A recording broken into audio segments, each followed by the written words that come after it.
Donc, allez-y, là. Faites-moi Donc, rêver. Paxton, viens ici. Euryménor qui l'appelle. Paxton, viens ici. On a besoin de tes connaissances. Allô, Paxton? Paxton. Ah, je crois que Paxton, on l'a perdu. Non, Paxton. Mais à moi. Paxton, c'est toi, c'est ton perso. Il se fait lui-même. Preston. Ah, Preston. Paxton, il est déjà dedans. Il a pas de compétences. C'est Preston. Tu m'as bien regardé, le gars qui se comporte plus comme un pug. Preston. Ah oui, c'est Preston. Preston, il fait quoi? Tu fais quoi dans la vie? Tisserand. Ah bah c'est Loupard alors. C'est Loupard qui doit venir. Loupard avec son ukulélé, là. Il regarde. Ah mais Loupard, il est déjà avec nous. Il fait déjà le cercle, Loupard, non? Vous le sentez Ah oui, de plus en plus perturbé, Euryménor. Mais vraiment. Non mais C'est lui, c'est lui qu'il faut envoyer en sacrifice.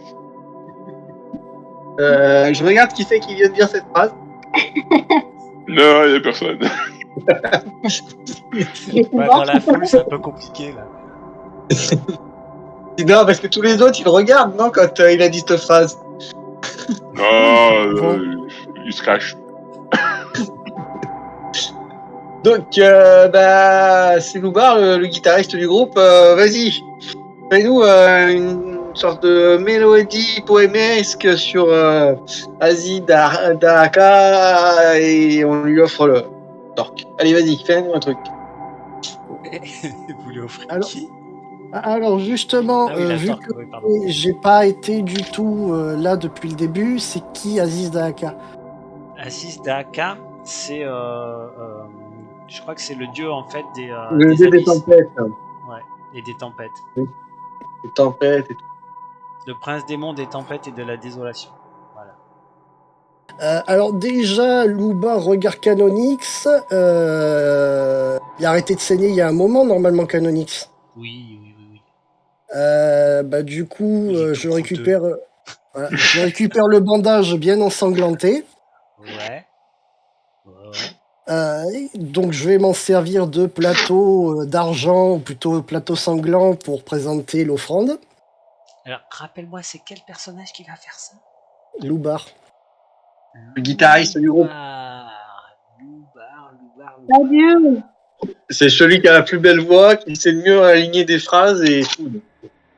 On le met bien. Ouais, c'est bon. Ouais, parfait. Parfait. D'accord. Alors.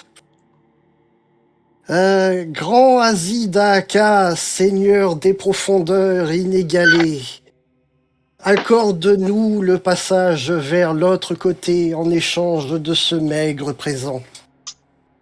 Oh, c'est bon. Et ensuite, qu'est-ce que tu fais? Je présente le torque qui est déposé sur le bandage ensanglanté à la tentacule la plus proche. Ok, tu le poses.